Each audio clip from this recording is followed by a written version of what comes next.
प्यारे साथियों, इस वक्त आप आर की तैयारी में अपना पूरा समय लगा रहे होंगे।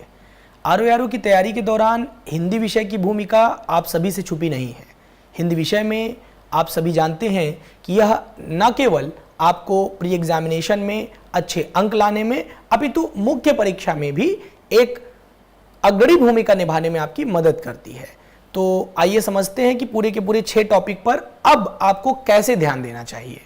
ध्यान हो कि आप इन 6 टॉपिक्स में उन टॉपिक्स को पहले कवर कर लें जिनमें कॉन्सेप्ट की बात की जा सकती हो, जैसे विशेषण विशेष, तत्सम तद्भव और वाक्यांश के लिए एक शब्द। ये काफ़ी हद तक कॉन्सेप्चुअल होते हैं। हालांकि आप में से कुछ लोग सोचेंगे कि वाक्यांश जो है ये रटने वाला विषय है। वैसे तो रटने को आप सब कुछ रट सकते हैं, लेकिन अगर उसके कॉन्सेप्ट को समझ लें तो काफ़ी सारी चीज़ों को छांट सकते हैं। जैसे विलोम में भी क्या कॉन्सेप्ट लागू होते हैं, ये सब तो मैं एक एक पर बात करूंगा।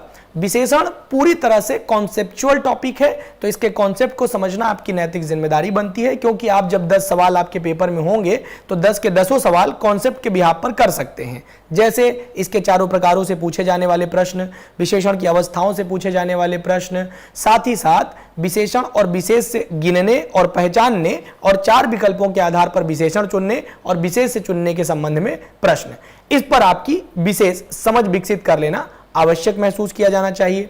साथ ही साथ जब विशेषण विशेष पर 300-400 सवाल आप लगा लें तो दूसरे नंबर पर बारी आती है कि आप विलोम को समझिए।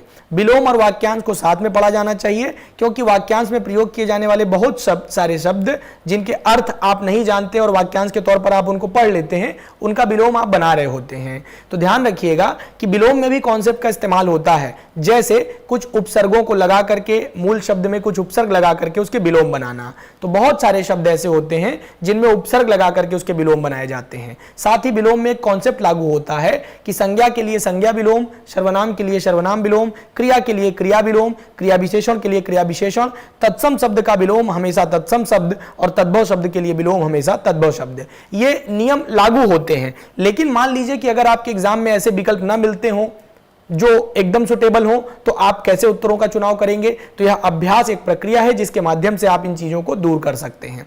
साथ ही साथ एक और कॉन्सेप्ट वाला सबसे बड़ा टॉपिक है जो विशेषण के जितना या उससे अधिक कह दीजिए कि कॉन्सेप्ट का रोल लेकर के आपके सामने आता है, जो कि वाक्य एवं शब्द शुद्धि से निर्धारित किया जाता है। वाक्य शुद्धि और शब्द शुद्धि ये 2 अलग अलग टॉपिक भी हैं और एक भी हैं। जब आप शब्दों को शुद्ध करना सीखते हैं तो शब्दों की लेखन पर, उसकी प्रक्रिया पर बल देते हैं। यानी कि जब हम इसको समझें तो शब्दों को बार बार लिख करके अभ्यास करें कि इसको लिखा कैसे जाना चाहिए। इसमें ज्यादा बेहतर होगा कि आप ये समझें कि किसी भी शब्द को किन प्रक्रियाओं के माध्यम से तोड़ा या जोड़ा गया है, उसमें कुछ उपसर्ग लगाया गया है, कुछ प्रत्यय लगाया गया है, या मूल शब्द क्या है, उसके जुड़ने की प्रक्रिया यानी शब्द सौष्ठव को अच्छे से समझ लिया जाना चाहिए। साथ ही साथ हम एक वाक्य में जितने भी प्रकार के दोष हैं उन सब पर अच्छी पकड़ बना लें कि इसमें संज्ञा दोष है, सर्वनाम दोष है, विराम चिन्हों का दोष है, द्विरक्ति दोष है, या क्रिया विशेषण का दोष है, या विशेषण का दोष है, या शाब्दिक दोष है, या लिखने के संबंध में कोई दोष किया गया है, या वाक्य अपने अर्थ विन्यास को पूरा नहीं करता, इसके संबंध में कोई दोष है। तो इन सब पर एक ठीक ठाक चर्चा कर लिया जाना चाहिए। साथ ही साथ मैं यह भी आपको समझाना चाहता हूं कि इस पर भी कम से कम 200, 300, 400 सवाल लगा लिए जाने चाहिए। मैं एक चीज पर आपका ध्यान आकर्षण करना चाहूंगा कि जब आप शुद्ध वाक्य और शब्द शुद्धि की बात करते हैं तो यूपी पीसीएस के और सीसैट के क्वेश्चन और आरओ में आए हुए सभी प्रश्न एक बार उसके संकलन पर अगर आप ध्यान दें तो आपकी काफी मदद की जा सकेगी। साथ ही साथ अब आपका जो सबसे बड़ा समस्या है वो पर्यायवाची को लेकर के खड़ा होता है। तो पर्यायवाची की तैयारी कैसे की जानी चाहिए? पर्यायवाची पर आपको एक काम करने के लिए मैं जरूर सलाह दूंगा कि आप पर्यायवाची को अगर ये सोचते हैं कि मैं 2 दिन 4 दिन या 5 दिन बैठ के रट लूं और इससे मेरा काम हो जाए, तो ये थोड़ा कठिन है, ये संभव नहीं है। और अगर आप ऑन द स्पॉट में तुरंत में अगर ऐसा विचार बनाते हैं कि मैंने रट भी लिया है और मुझे ठीक लग रहा है कि मेरा पर्यायवाची पर पकड़ ठीक हो गया है, तो एग्जाम में ये आपकी मदद नहीं कर पाता है। मेरा अनुमान और अनुभव ये कहता है। आपको क्या करना चाहिए?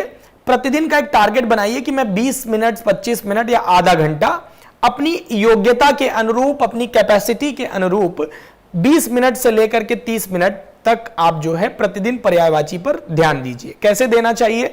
10 शब्द पर्यायवाची के उठाइए, उन शब्दों से जितने भी शब्द बनते हैं उसको पकड़िए, उसमें उपसर्ग छांटिए, उसके शुद्धिकरण को देखिए, तो यहां से कई चीजें क्लियर की जा सकती हैं। सभी देवी देवताओं के नाम, गंगा यमुना सरस्वती के नाम, ठीक है, राम लक्ष्मण और भगवान शंकर, भगवान गणेश, भगवान कृष्ण, भगवान विष्णु, इन सबके जो नामों के पर्याय हैं जो अमूमन परीक्षाओं में लगातार देखने को मिलते रहते हैं, इन पर आपका ध्यान एक बार चला जाए। साथ ही पर्यायवाची पढ़ते समय थोड़ा सा ध्यान इस बात पर भी दीजिएगा कि कौन से वो पर्याय शब्द हैं जो एक से अधिक शब्दों के लिए पर्यायवाची के रूप में प्रयोग किए जाते हैं। मुझे पूरी उम्मीद है कि आप इन सब पर पूरा ध्यान भी दे रहे होंगे, और अगर इसमें आपकी मैं कोई मदद कर सकता हूं तो कमेंट बॉक्स में कमेंट करिएगा कि मैं आपकी कैसे मदद कर सकता हूं।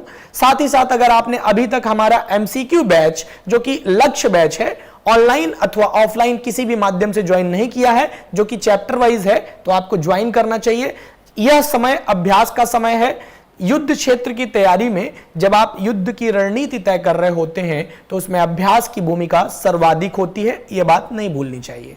तो मुझे उम्मीद है, मैं शुभकामना देना चाहूंगा आप सबको, आपकी आगामी आरओ की परीक्षा के लिए, आपकी सफलता के लिए आपको अग्रिम शुभकामना देते हुए मैं अपनी वाणी को विराम देता हूं। उम्मीद है कि ये स्ट्रेटजी वीडियो आपके लिए काफी मददगार साबित होगी। अगर मैं आपके किसी काम आ सकूं तो कमेंट बॉक्स में कमेंट करिएगा, मैं आपकी कैसे मदद कर सकता हूं। साथ ही मेरा एक विचार है कि मैं आप लोगों के लिए रोज का 3 से 5 मिनट का एक सीरीज लेकर के आऊं, जिसको मैं 5 मिनट शो के माध्यम से दिखाना चाहता हूं, जिसमें मैं प्रतिदिन कुछ शब्दों को लेकर के उपस्थित होऊंगा। उन शब्दों का विलोम, उन शब्दों के पर्याय शब्द, उन शब्दों में शुद्धि अशुद्धि, इन सब पर आपके सामने विचार प्रकट करूंगा। अगर वह तत्सम शब्द है तो उसका तद्भव क्या हो सकता है, इस पर भी विचार प्रकट करते हुए बताऊंगा कि यह शब्द विशेषण अथवा विशेष्य किस कोटि में होना चाहिए। तो अगर आप इसमें सहमति व्यक्त करेंगे तो 100 से अधिक कमेंट आने पर मैं ये वीडियो प्रतिदिन का 5 मिनट शो आप लोगों के सामने मंगलवार से इसका प्रारंभ शुरू करेंगे। शुभ रात्रि, सब बखैर, अपना और अपनों का बहुत ध्यान रखिएगा। चैनल पर नए हैं तो उत्कर्ष परिवार को सब्सक्राइब करिए, प्रतिदिन हमारे साथ अपनी ज्ञान की वृद्धि करिए। धन्यवाद, नमस्कार।